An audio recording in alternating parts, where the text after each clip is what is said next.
Les invito a abrir la palabra de Dios en esta mañana en Santiago capítulo 1.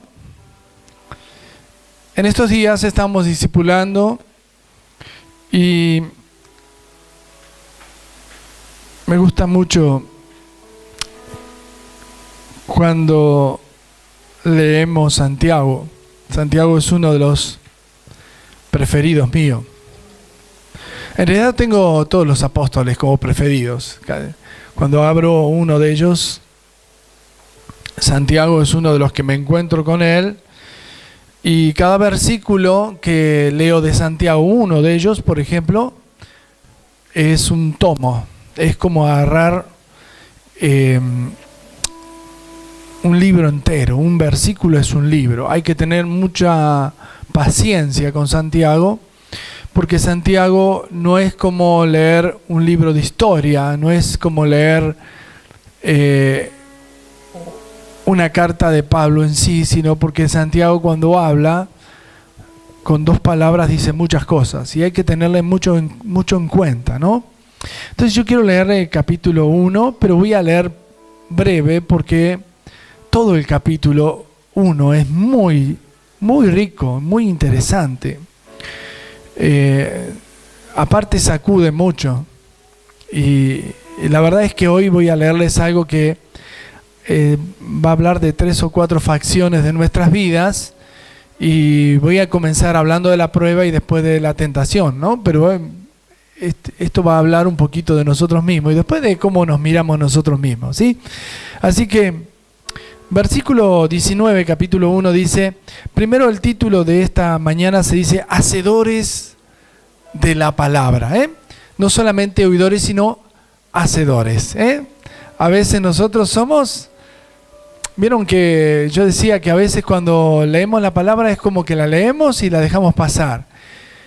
Y cuando somos hacedores es como cuando uno está enfermo y toma una medicación y te hizo efecto, Tenemos que ser transformados. Si cuando yo estoy bien, cuando tenés una gripe o tenés un malestar y tomás una medicina y eso te hizo efecto y decís, qué bueno que es esto, Te duele el cuerpo, tomás un calmante y decís, esto está bueno, ¿Sí? El otro día salí a hacer mis rutinas y me comí un caramelito de calcio. Me dolía las rodillas durante la semana y comí, qué bueno, no me duelen más las rodillas, y era que me faltaba calcio. Y empecé a andar pero bárbaro. Y bueno, desde ese día ya no me duelen más las rodillas. Entonces digo, la palabra es así.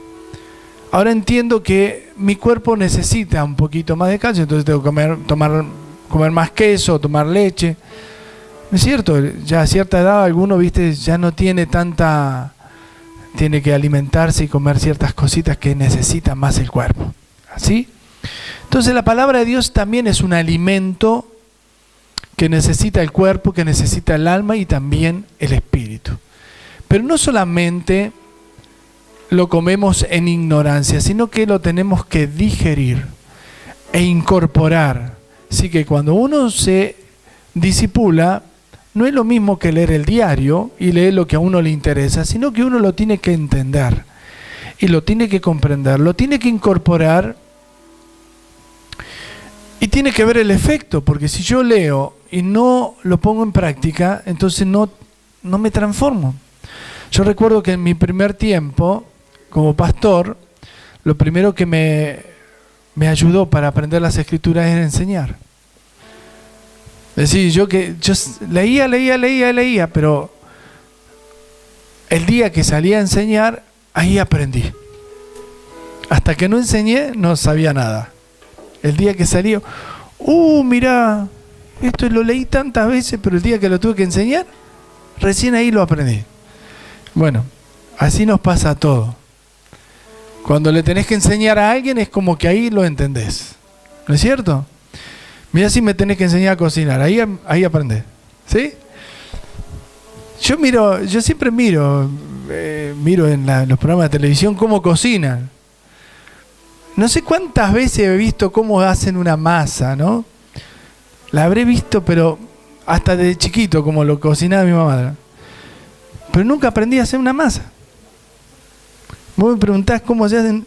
Yo sé que agarran harina, le meten agua, alguna vez se le ponen un huevo y qué sé yo, pero me preguntás cómo se hacen, no. Ahora, si tengo que enseñar a hacer una masa, seguro que la aprendo. Porque es así. Ahora, yo la miro y es como mirar pasar los autos. ¿Qué auto pasó? No sé, pero pasó un auto. Y es así. Uno aprende cuando enseña, porque no presta lo suficiente atención. Y el discipulado es lo mismo. Cuando el Señor dijo, id y haced discípulo, es ahí cuando vas a aprender. Cuando tenés un hijo, cuando tenés que dedicar tiempo a él, porque ese te va a romper la cabeza, porque ese te va a hacer sufrir, porque ese te va a llevar el tiempo necesario de cuidar. Versículo 19 de Santiago dice así: por esto, mis amados hermanos, todo hombre sea pronto para oír, tardo para hablar, tardo para airarse, porque la ira del hombre no obra la justicia de Dios. Primer consejo que nos da hoy Santiago, es que seamos prontos para oír. Es lo que más nos cuesta. ¿A cuánto le cuesta oír? A todos. Te quiero decir algo y siempre estaba hablando, te tapan lo que le estás diciendo con otra. Pero déjame que te quiero decir algo. Estoy hablando, no te dejan hablar. ¿No es cierto? Eso somos así todos los argentinos porque estamos acostumbrados a ser periodistas. ¿Sí? Estamos acostumbrados. Te quiero contar algo y el otro te está contando otra cosa. Y te corta. La Biblia dice que tenemos que ser prontos para oír. Me acuerdo que en el primer año de casado me llevé una gran desilusión en mi matrimonio. Pero no porque Silvio hubiese dicho algo malo. Porque yo pensaba que era el hombre perfecto. Y después de casi un año de casado me dijo, lo que pasa es que vos no escuchás. ¿Cómo que no escucho? Y es verdad, no escuchaba. Hablaba y no escuchaba. Y es un problema que tenemos la mayoría de las personas, y especialmente aquellos que somos muy verborrágicos, que hablamos mucho. No escuchaba. Y yo estaba seguro que escuchaba. Entonces yo la culpaba a ella. No, la que no escuchás sos vos. Taca. Y eso traía conflicto.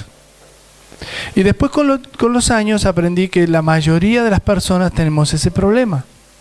Los conflictos matrimoniales, los conflictos entre hermanos.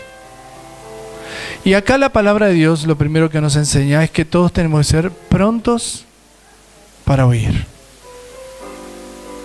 Y lo segundo que dice que tenemos que ser tardos para hablar. Es decir, si yo estoy hablando, quédate quieto, no hables, no contestes. Enseguida contestamos. Antes de terminar la frase ya estamos diciendo lo que nos parece. No me dejas terminar de hablar. ¿Vieron qué problema, no? Pero para que no terminé, no dije lo que quería decir y ya me estás contestando.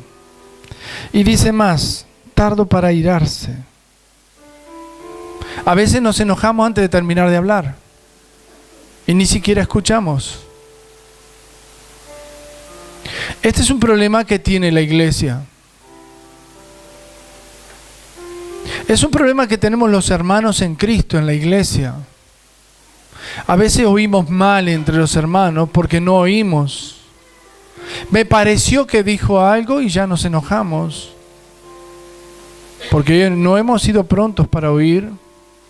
Hemos sido tardos para oír. Hablamos rápidamente. Tapamos al otro y nos enojamos rápidamente. Hablamos subjetivamente, vemos que a la persona ya cataloga muy prejuiciadamente, ya catalogamos a las personas. Por eso digo que Santiago, con esto ya tengo un mensaje si tuviera que hablar de esto solo. Es muy muy, muy sustancioso lo que dice Santiago. De esto podemos hablar toda una semana. Es más, tarea para el hogar. ¿Sí? Llegás a tu casa y acordate lo que acabo de leer, no lo que dijo el pastor. Léalo usted mismo en su Biblia, versículo 19. Es muy interesante. A mí me gusta mucho esta palabra porque a veces, aunque lo sé, no lo practico. Y me cuesta porque es mi carne y, como dije días atrás, el Espíritu Santo nos ayuda a que podamos cambiar. Porque el Espíritu Santo, una de las partes del fruto es el dominio propio. El dominio propio nos da la capacidad de oír. Yo hace un tiempo atrás les comentaba de un pastor que hoy está en la presencia de Dios y él decía, él venía y él tenía, aparte de 2 orejas, ponía un grabador y hablábamos y él me grababa. No solamente era pronto para oír, sino que aparte me grababa. Y a la semana recién me contestaba. Así, no me contestaba ahí. Tardaba una semana para contestarme. A la semana me decía, ¿te puedo contestar la pregunta? Sí, ahí me daba, pero me contestaba con clase, pero me contestaba bien. Yo no me dejaba mudo, ahí sí que no podía decir nada. Pero él era un maestro de la palabra. Él no me contestaba con su diseño intelectual instantáneo. Él quería contestarme con todo un argumento bien para no lastimar. Porque nosotros cuando contestamos rápidamente podemos contestar de una forma espontánea, de acuerdo a lo que nos viene a la mente ahí. Y podemos lastimar. La Biblia dice que en la abundancia de palabras siempre hay pecado. Y nos podemos lastimar. Y a veces es porque nosotros somos hábiles para hablar, pero quizás al contestarle a alguien le podemos estar no teniendo en cuenta que esa persona sea muy sensible. Y quizás digo algo que le pueda hacer mal. Y muchas veces me ha pasado que a alguien le dije algo y yo no tenía intención de lastimarle, pero le lastimé. A veces desde una prédica dije una palabra y el hermano lo tomó mal, pero yo no quise, jamás quiero. ¿Ustedes creen que yo quiero lastimar a alguien? De ninguna manera. Alguien me dijo, ay, me miró mal, ay, no me saludó, ay, me dijo. La verdad es que yo no quiero saludar mal, ni mirar mal, ni hacerle daño a nadie. Por el contrario, ustedes sepan que nosotros salimos a las calles a ganar gente, no a echar gente. Y si quisiera darle la respuesta, la mejor respuesta de acuerdo a las Escrituras, para complacer, no para hacerle daño ni lastimar a nadie. Amén. Por eso tenemos que ser prontos para oír, tardos para hablar y tardos para enojarnos o airarnos. ¿Sí? Porque en la ira del hombre, y esto recuerde, póngaselo en el cartelito en su casa, en el auto, en la moto, en la bicicleta, en la zapatilla, en la remera. En la ira del hombre no obra la justicia de Dios. Aunque usted diga, yo sé defenderme, Dios no te va a defender. Ahí Dios no te defiende. Siempre que salgas a defenderte, Dios no te va a defender. Sí, Dios te va a defender cuando vos no te defiendas. ¿Amén? Cuando te dijeron, vos tenés que saber defenderte, Dios no te va a defender. ¿Por qué? Porque en la ira del hombre no obra la justicia de Dios. Por eso los apóstoles, Pedro, Juan, el apóstol Pablo, se dejaron golpear, se dejaron latigar. Y el Señor mismo le dijo, si alguien te hiere la mejilla, dale la otra también. Sí, me pegaste acá, pégame en esta también. Ah, pero este es un cobarde. Deja que te digan cobarde y algo más también. Porque el Hijo de Dios va a ser defendido con la justicia de Dios. Amén. Amén. Aunque te hagan, como se dice, bullying, que te hagan todo lo que quieran. Bien, por lo cual desechando toda inmundicia y abundancia de malicia, recibid con mansedumbre la palabra implantada, la cual puede salvar vuestras almas. Pero sed hacedores de la palabra y no tan solamente oidores, engañándoos a vosotros mismos, porque si alguno es oidor de la palabra, pero no hacedor de ella, es semejante al hombre que se considera en un espejo su rostro natural, porque él se considera a sí mismo y se va y luego se olvida cómo era.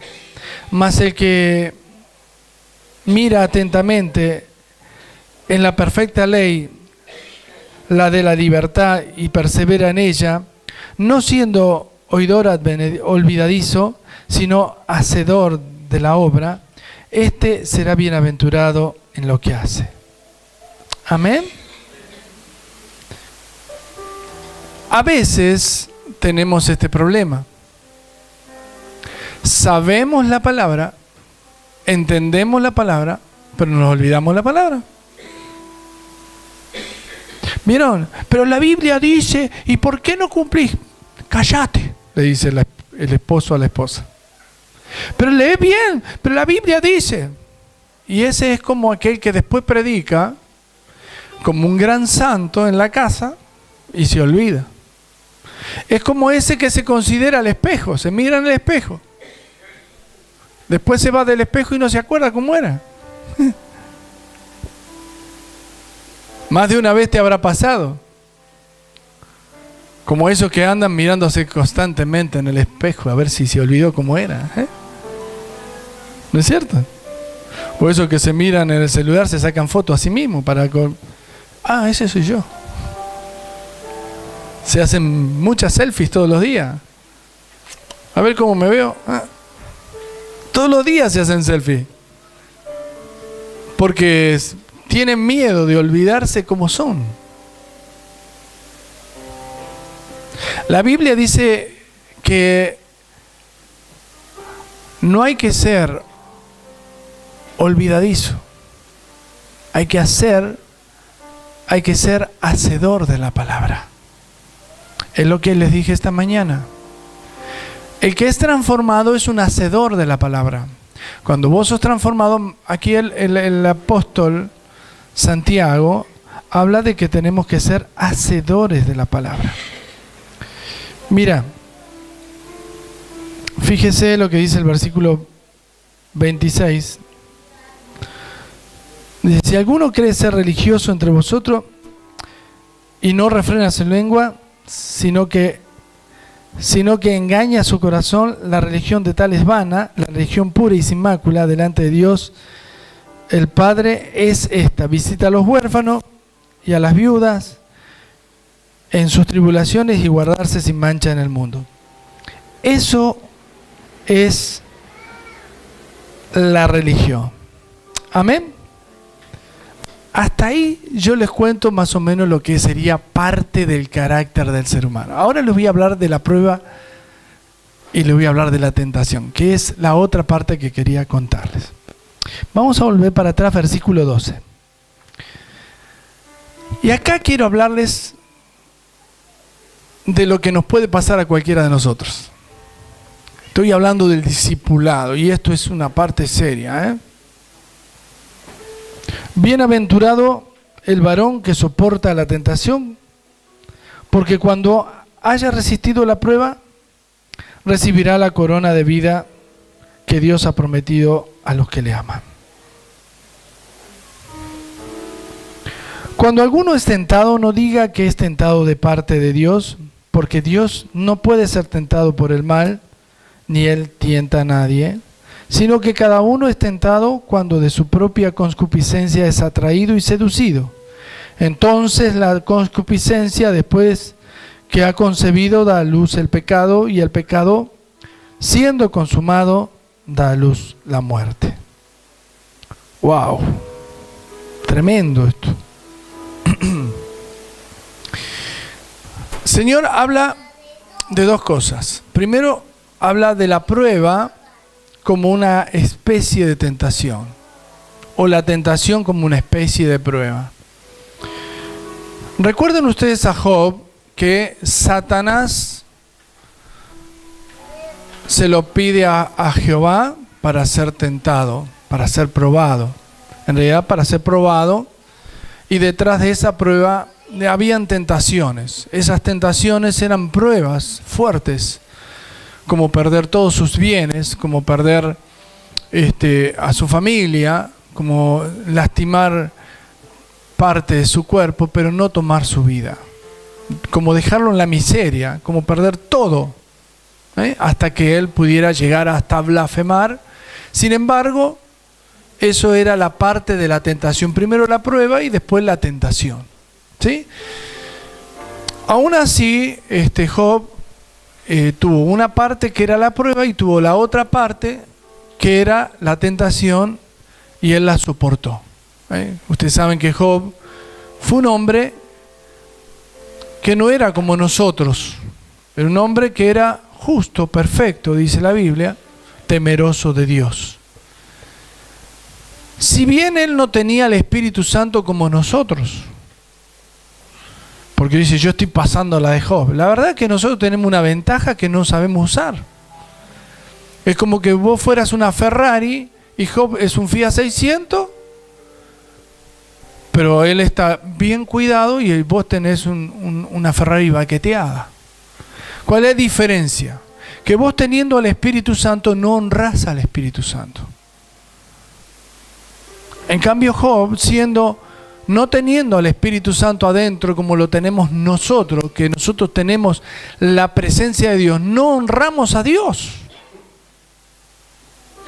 El Espíritu Santo vino en Pentecostés para ser derramado sobre toda carne. Antes no estaba dentro de las personas. Se presentaba a las personas. Yo quiero hablarles de esto, porque antes le hablé de el discipulado, pero ahora tengo que hablarles de esto, porque esto es lo que a ustedes les va a cambiar un poquito el oriente, a dónde tienen que caminar cada momento. Pasaron una semana difícil y van a pasar una más difícil, pero si ustedes no son guiados por Dios, se van a encontrar con paredes, con personas naturales que les van a aconsejar mal. La iglesia se une por el Espíritu, si no, no se une. Si no es una religión que nos une un domingo acá, todos los domingos, a las 11 la reunión, vamos a las 11. La iglesia se une por el Espíritu, en lo que nos atrae. Lo que te atrae venir acá realmente, si es que tenés al Espíritu, si no estás obligado porque hay que cumplir. Lo que hace que vos te despiertes y lo que hace que dejes cosas para venir es el Espíritu Santo. Si vos no tenés al Espíritu Santo, alguien te está empujando a venir. O simplemente estás cumpliendo. Job era justo, sabía que tenía que honrar a Dios. No tenía el Espíritu adentro, pero sabía que él quería honrar a Dios. Dice la Biblia, era varón perfecto, justo, agradaba a Dios. Eso dice la Biblia. Entonces, agradaba tanto a Dios que Satanás lo observó. No solamente Satanás, sino que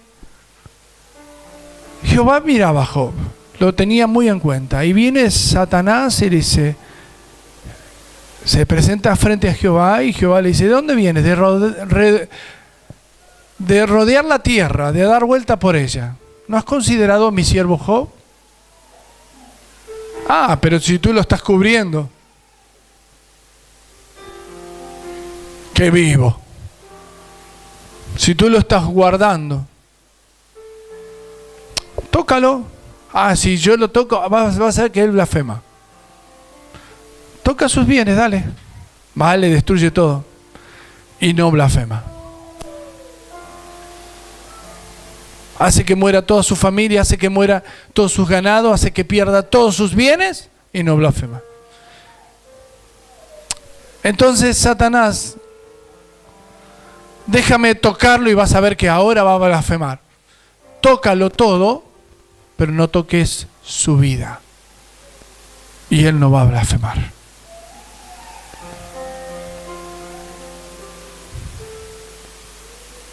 Nunca digas estoy pasando la de Job, porque tú no sabes, ni sabes lo que es pasar la de Job. Es más, yo creo que tú muchas veces, teniendo o diciendo que tienes al Espíritu Santo, te burlas de Dios. Pecando todos los días, haciendo la que tú quieres. Porque tú puedes venir aquí, después prendes el cigarro, te fumas lo que quieres, haces la que quieres, diciendo que tienes a Dios. Por eso este versículo dice, bienaventurado el varón que soporta la tentación. Y habla de la prueba. ¿Por qué? Porque está hablando de un hombre que tiene al Espíritu.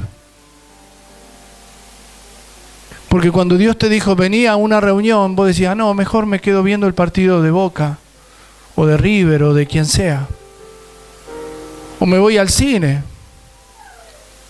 Es más interesante el partido que estar con Dios. Dios no es tan importante.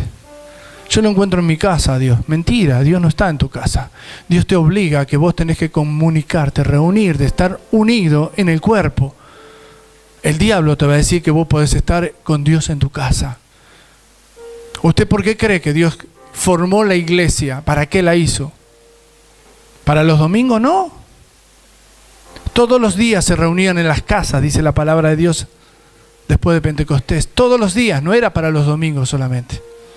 Todos los días se partía el pan y la iglesia se añadían todos los días los que iban a ser salvos. Mientras algunos decían, mira los giles, se reúnen los lunes, los martes, yo vengo los días que me convienen. Claro. Que vayan ellos, yo me quedo en mi casita. Hace frío para ir hoy.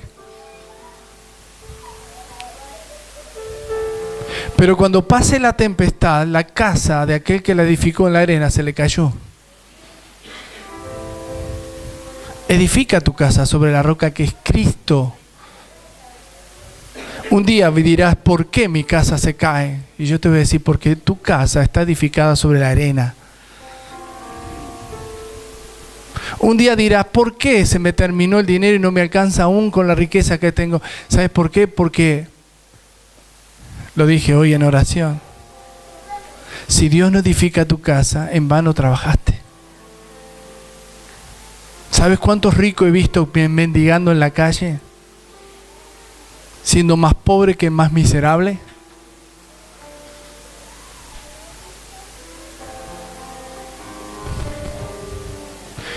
Y por eso este hombre de Dios dice cosas muy fuertes.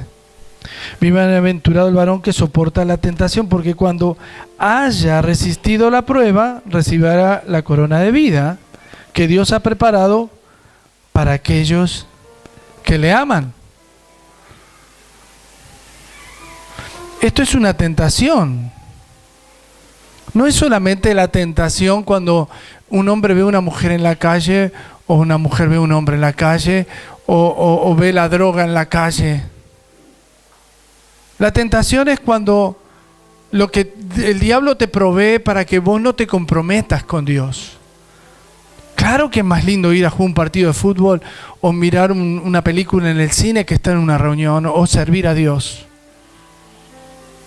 Claro que es más lindo que estar en una congregación y adorar a Dios, ir a la pileta de natación.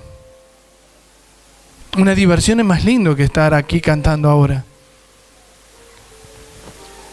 Según Satanás es lo que más te va a divertir. Pero cuando el día Dios te diga, ¿dónde están tus hijos? ¿Dónde están? ¿Con quién se casó tu hija? Y veas que tu hija se divorció, se separó. Y vas a decir, ¿qué hice? ¿Qué pasó? ¿Dónde está? ¿Qué edificaste? ¿Dónde está? Nuestra experiencia nos enseñó que hemos tenido cientos y miles de familias destruidas. Y sabe que no solamente el pueblo de Israel fue duro de servir, la iglesia es duro de servir. Se lo explicamos, se lo enseñamos y no quieren escuchar. No quieren entender. Se lo hacemos, no quieren entender. Porque Satanás le cambió la mentalidad. ¿Sabes? Yo lo he dicho la vez pasada y se lo vuelvo a decir. Dios te hizo a ti para que seas hijo de Dios. Para que camines en pos de Dios. Pero Satanás se encargó de hacerte creer que tú puedes elegir si quieres o no ser hijo de Dios. Dios te hizo a ti para que seas hijo de Dios, para que sirvas a Dios. Pero Satanás te hizo creer que tú puedes decidir que no puedes, que puedes elegir lo que quieras. Dios te hizo a ti para que seas un hombre de Dios, pero Satanás te puede hacer creer que tú puedes ser un gay.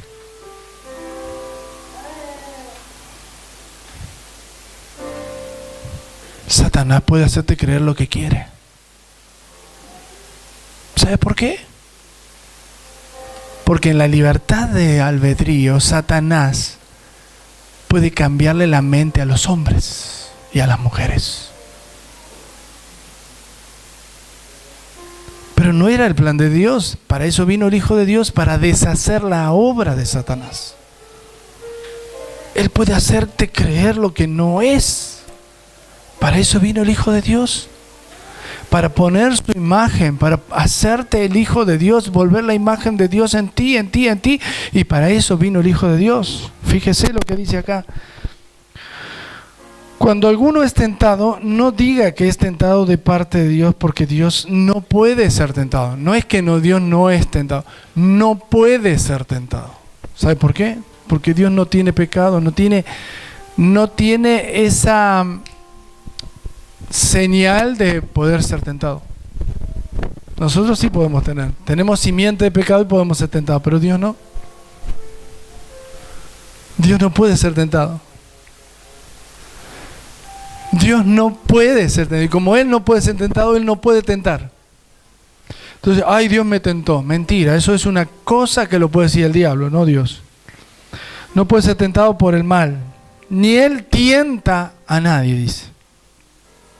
Sino que cada uno es tentado cuando de su propia concupiscencia es atraído y seducido. La concupiscencia es como un apetito. Yo siento acá como algo que hay en mí, como un deseo, apetito. Cuando a vos alguna vez, dice en Tito capítulo 2 y versículo 11, habla del deseo que tenemos que renunciar. Es como la maldición que viene de generación en generación. Aunque nunca la hayas practicado, tiene que ver con algo que heredamos muchas veces. Ya termino, por si alguno está apurado, ya termino. Termino, porque este tema es muy interesante, pero tengo que decirlo, porque si no, usted se va a ir. Vaya. El apetito espiritual es como un deseo que te atrae. Ese deseo es la iniquidad, es una maldición. A veces una persona nunca cometió cierto pecado, pero tiene ese apetito. Y eso viene de atrás. Ya sea drogas, está en nuestro ADN. Alcohólicos, ladrones, estafadores. Eso está en el ADN. Personas que han sido adúlteros, personas que son homosexuales, eso está en el ADN. La Biblia dice que Dios visita la maldad de los padres hacia los hijos hasta la tercera y cuarta generación. Eso es un apetito. Y nace o renace en la concupiscencia. Y son atraídos y seducidos. Y acá dice la Biblia que uno es tentado por Satanás. Y aunque uno no caiga en esa tentación, puede ser atraído y seducido. Pero cuando es atraído y seducido, da a luz que hay un pecado. Y uno tiene que declarar, tengo algo que me atrae y necesito ser libre. Por eso necesito hablarles de esto. ya sea el alcohol, ya sea cualquier tipo de vicio, ya sea cualquier tipo de mal, tengo que decir basta. Necesito hablar, necesito liberación, necesito ser libre. ¿Por qué? Porque quizás mis padres, porque quizás mis abuelos, porque quizás algún ancestro, quizás quien sea, o quizás mi propio pecado me llevó a tener ese apetito y no me lo puedo sacar de encima. ¿Me explico?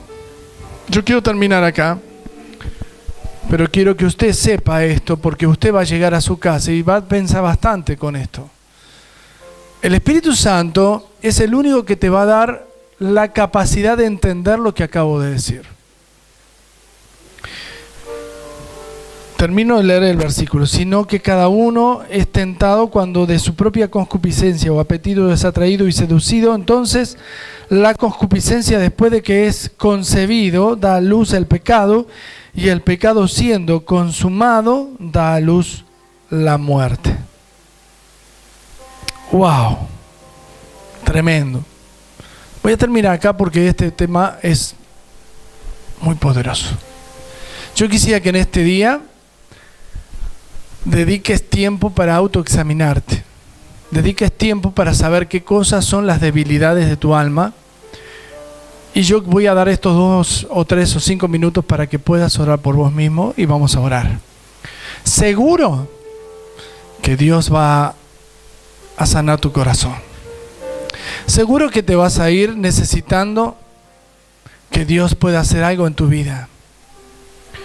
Y sé que si hay algo que te sigue atando, el Espíritu de Dios, que es como fuego, quemará esas maldiciones. Dice la Biblia que Dios, escucha lo que te voy a decir, dice en Isaías, Dios pudrirá el yugo que hay en tu frente, que hay en tu cerviz. A causa de la unción se va a pudrir el yugo que hay en tu cerviz. La cerviz es tu cabeza.